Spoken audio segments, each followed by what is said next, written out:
Thank you so much for being here today. Cheers. This is really exciting. And we are officially live. I have with me Ron Lau, the inventor of the TLC Tugger. And I'd like to ask you, Ron, one big thing I'd love to ask you is if there's a way that we remember you or honor you, like, and if, for people who never even heard of who you are or what the TLC Tugger is, could you give me a little snippet about that? Like, who's Ron Lau? What's the TLC Tugger? And what can we expect today? Sure. In 2001, I noticed some things about my own sexual response that got me very curious about restoration. It was actually year 2000. But anyway, I, um, I started snooping around online to see what people were doing if they were about my age and experiencing, diminishing sexual response. And I found men restoring their foreskin. One of the guys is named Dave Leary, and he published generously a guide for how to make your own tapeless tugger using those little cone-shaped Dixie cups you used to see by the water cooler. And so I copied him and made a retaining cone and then a tugger. And eventually I figured out a whole different approach to making those devices and different sort of components to include to make them work. And so I called it an invention at that point because it was a process and parts and stuff. So I invented the TLC tugger based on his design, his work.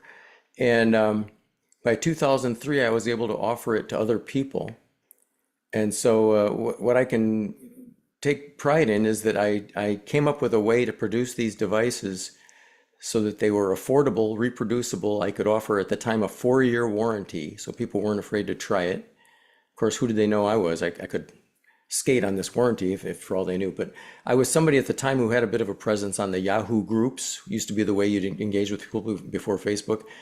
And and so people bought a few tuggers on eBay, and then I got a website. And so I made the TLC tugger, and then I came up with some additional designs and some innovations in terms of how to define your growth. We call the force direct coverage, and some new understanding of how to relate the inner and outer skin growth and how to achieve something called a future flaccid rollover point that you've predicted versus just letting it happen haphazardly. So that's all nice. But really, if I was to be remembered, and I know I'm going to die one day, so I have to think about that, it would be for the fact that I also spent all those years doing everything I could to promote the idea that children should be left intact, including male, female, and intersex. So I sponsored contingents in the Chicago Pride Parade many years, up until the last couple of years. We had some mishaps and didn't get registered. And in the Indianapolis Pride and their festival, and Milwaukee and Cincinnati. So I get around. And just in the last year, I put on my musical, The Foreskin Diaries, 25 times at the Edinburgh Fringe Festival. And I'd really like to see where else that can go. Still working on it. So, maybe that'll have some kind of impact by some lucky accident. I know a lot of things that have happened to me have been lucky accidents. I'm sitting around in my house and the phone rings and it's Time Magazine. And I didn't expect them to call. Or it's the Learning Channel, and they want to make a show called Strange Sex, and I get to be part of it. And that led to the fact that I got interviewed by Howard Stern because he wants people on there that have something to promote, and I had a TV show, so I was legit. So a lot of this stuff has just happened to me waiting for the phone to ring, which is pretty sad. Not proactive all the time. But that's really beautiful. Is that something that's still accessible to people? Like, is there like a Google Voice number or something like that they can call you to this day? My phone number was online for 2 decades. My own personal carried around cell phone number was Wow. the business line, and I still use that number. If That you number is? Oh, sure. 847-414-1692. I hope it's an airplane road right now. But anyway, yeah, I do still take calls occasionally from people who find it by using the Wayback Machine online. Do you know about the Wayback Machine? Yes, sir. And so, yeah, I'm happy to talk to anybody about it. I always was before I was a device maker, and I still am. Oh my. My God, I have been moved with compassion from the moment that I've met you. Um, and I had no idea who you were. I went to the Genital Integrity Awareness Week and I met a young man named Andrew. and he shared with me and showed me his TLC Tugger because I was curious. I was so curious, and he brought it to my hotel room and processed with me like how does each piece work, and I was fascinated. Um, when I first found out that foreskin restoration was a thing, it also gave me hope because when I first got into intactivism, part of me wanted to hold back, because like, why would I bring up to men who didn't know this happened to them, like I didn't want to cause trauma that wasn't necessary. And so when I found out about foreskin restoration, I was like, oh, there's something Yeah. possible here. There's Yeah, a hope lot of here. people, because of the existence of restoration, they feel like they're better intactivists. I kind of look at it the other way. Because of intactivism, I'm turning circumcised men into intactivists because once they experience how much more supple and ticklish they get and what that gliding action feels like, they join the chorus. Amen. I actually have your CD here. Ooh, look at that. And what's I that want shirt you. you're wearing? I like the design of that. Stand up a little. Oh, well, look at that. Wouldn't that happen to resemble my shirt? Yes, it's the That was official the Ron Lau T-shirt. That's Um, official merch from my Edinburgh Fringe show from 2025. My theme for the show was you're doing sex wrong if you have an intact penis and you don't even know it. And here's why. And I do this slideshow that has some very explicit demonstrations of what gliding action is and how shiny and supple an intact glans looks. And it really impacted a few people. are you saying that you're doing sex wrong if you have an intact penis or if I'm you have sorry. an unintact? You caught me in a, Just I don't know making what, sure. if that would be a Freudian slip or just a goof because I'm old. I said intact. I meant circumcised. Okay, If just if triple you're checking. cut, yep, you're doing it all wrong because you're engaging with a partner using parts that are meant to bunch up at the base, not enrobe the shaft. Okay, so also, so keep in mind, I had no idea who you were. Um, I heard you promote. Okay, let's also give some background story. So I met Ron Lau at the Intact Global second annual conference, and this year, and Ron Lau, you were promoting a concert, and I was asking around. I was like, "Is he singing songs about circumcision? Like, what's going on over there?" And people are like, "Yeah, he does like this whole thing." I'm like, "No way!" And so like, there's all these like parties and things happening, and I remember like because people are trying to dance and stuff, and my ego's like, "We gotta go to that show," and so I'm trying to convince and rally people up because I didn't want to walk by myself in high heels and all these things like to where we're going. So I'm trying to get my crew to go, and I got everyone to go. And when I got there, I could not have expected what this presentation was at all, and I mean that in the best way. Like this was one of the best presentations I've ever seen, and I'm also like grouchy, you can joke, that I didn't get to see the whole thing, and I would love to see the whole thing, and I'd love to see this put on more places, more opportunities, more movie theaters. Like I don't know where, like we need like a phone call or call in all these places just to get this presentation going. And I think that the live in person part that you do, how you play some of the songs live, but also your presentation, your educational slideshow. Some pictures are just so hard to look at, right? Like botched circumcisions and things that happen, and it's like the culture word right now is cringeworthy, right? It's like, oh my goodness, like we Yeah, want and nothing but we owe a lot to Tim Hammond and Hugh Young for collecting and archiving those photos. Tim Hammond and who? Hugh Young has a site called circumstitions.com, and he's been hosting the slam dunk case against circumcising, for a couple decades, and he does a great job curating that. And those guys let me use those photos. I didn't, go out and ask people on the street, "Hey, do you have a mangled penis?" Correct, correct.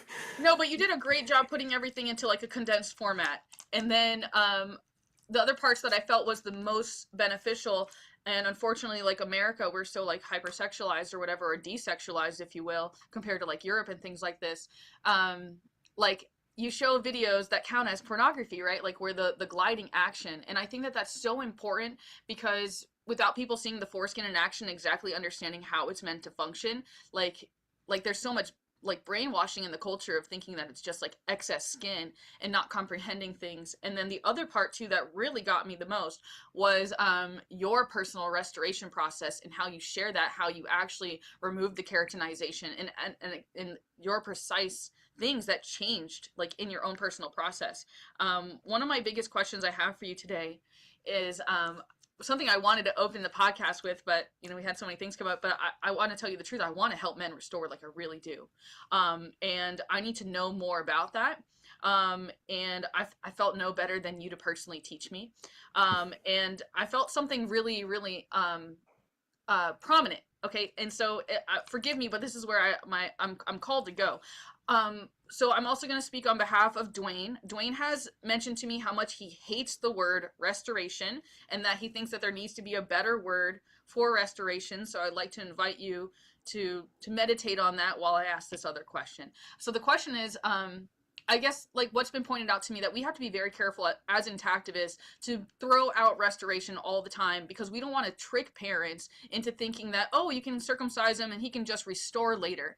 Yeah, So I started looking into like the medical literature of like, okay, so in regards to foreskin restoration, what do we get back? What do we not get back? Right. So like for example, Meissner corpuscles, or like things of that nature. Are you familiar with the medical terminology of what do we get back and what will we never get back? sure. I know.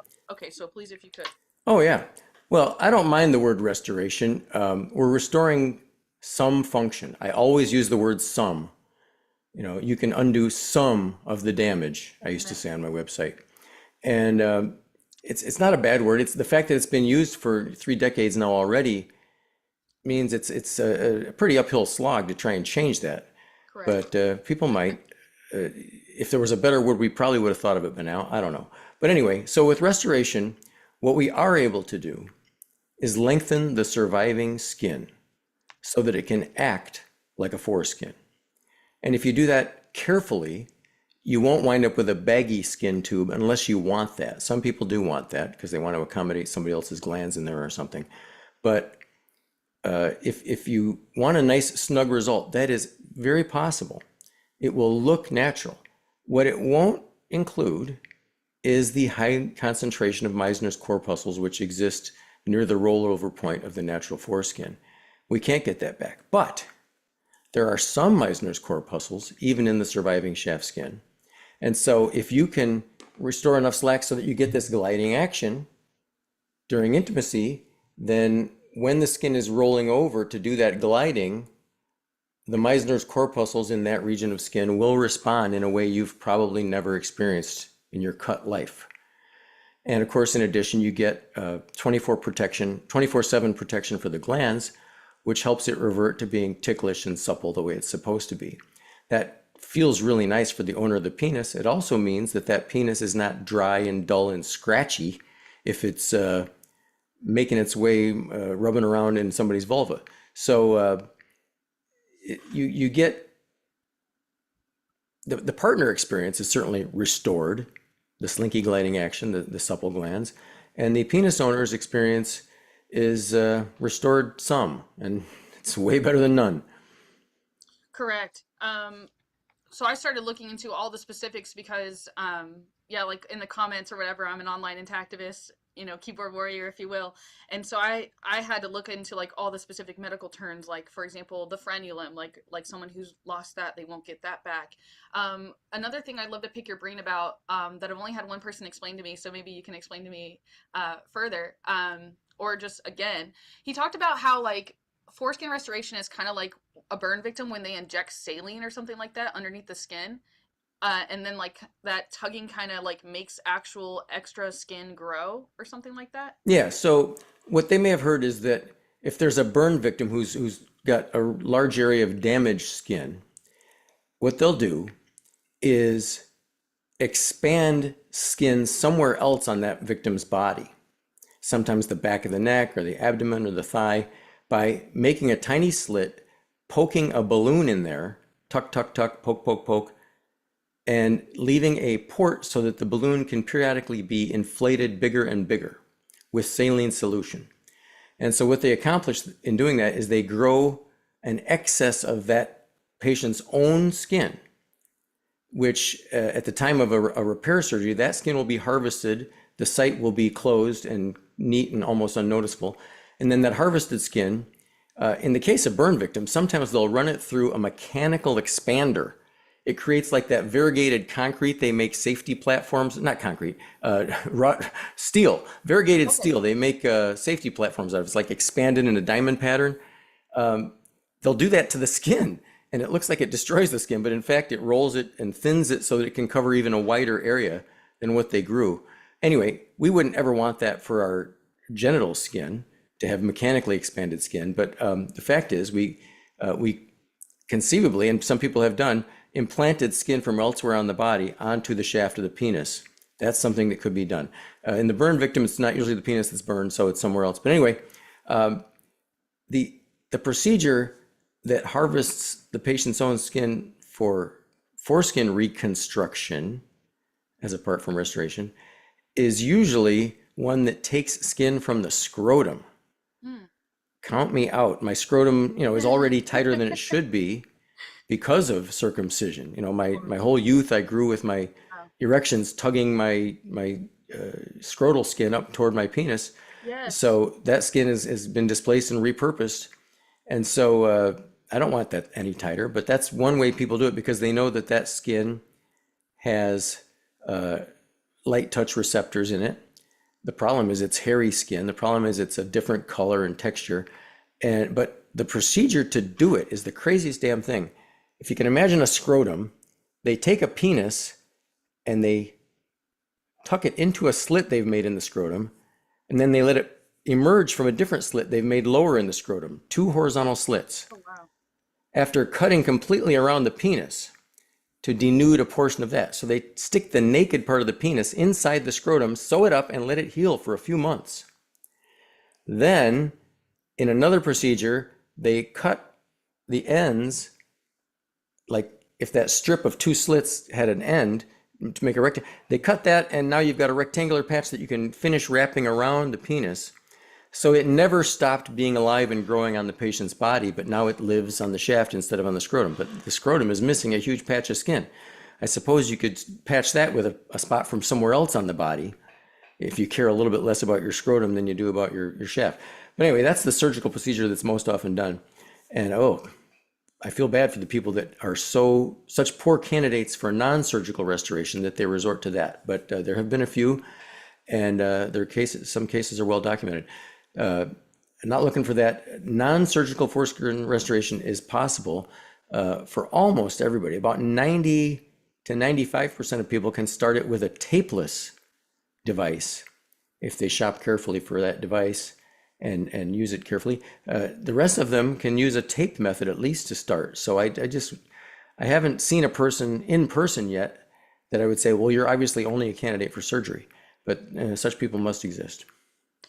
Um, so something else that was in my experience of looking into foreskin restoration is there was a gentleman that was messaging me, and he was part of a restoration group, and he got consent from some of the people in there if he could share their photographs of their process. And one of the gentlemen who did share did have that excess baggy skin as you described. And for me, I experience almost grief because it's um, like this is incomparable to the real thing kind of thing, and just like what an atrocity that a man would have to go through that. And so when I saw your foreskin restoration, I was like, oh wow, it almost like returns the sphincter like qualities and like all these specific aspects. So I started to get concerned that there are wrong ways of doing foreskin restoration if they don't tug in, right, like it has to be under the scar line or something No, like that, or yeah, inner I don't, foreskin, or I don't know how to talk about the phenomena yet. yeah, I don't like to privilege the scar line with any special significance. Okay. It's kind of in the same spot for most people in general, it's somewhere between the glands and the base. But apart from that, it doesn't, to me, its position is not something we should worry about because it was kind of haphazardly chosen by the bastard who cut us. What I'd like to think about is where on today's skin, if this is the length of my skin tube, where along here will my skin wind up rolling over in the future when I'm just hanging out flaccid like in a locker room? What will Correct. be that rollover point when I'm covered?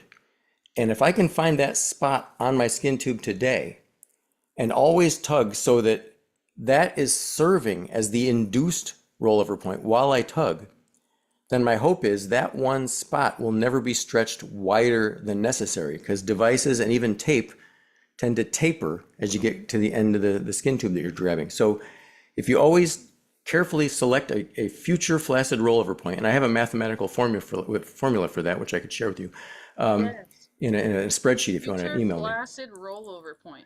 Yeah, to Amazing. find that location.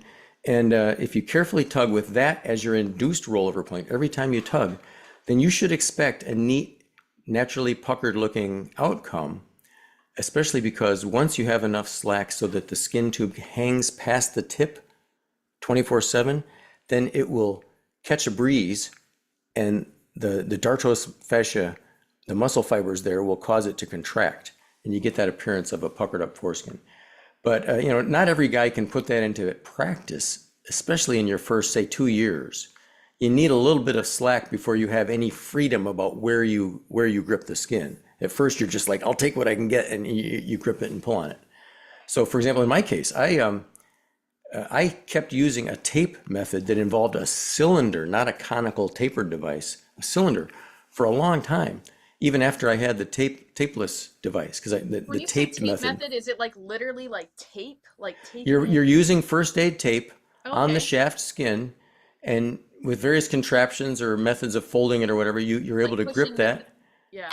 So if it's hard to describe, I should have I brought some props. understand. But when you have a sleeve of skin on the shaft, if you can draw it forward so that it enrobes the glands and then grab it from the extreme point, grabbing the inside and outside equally, you can pull on the skin away from the body, and it causes that tension that leads to growth.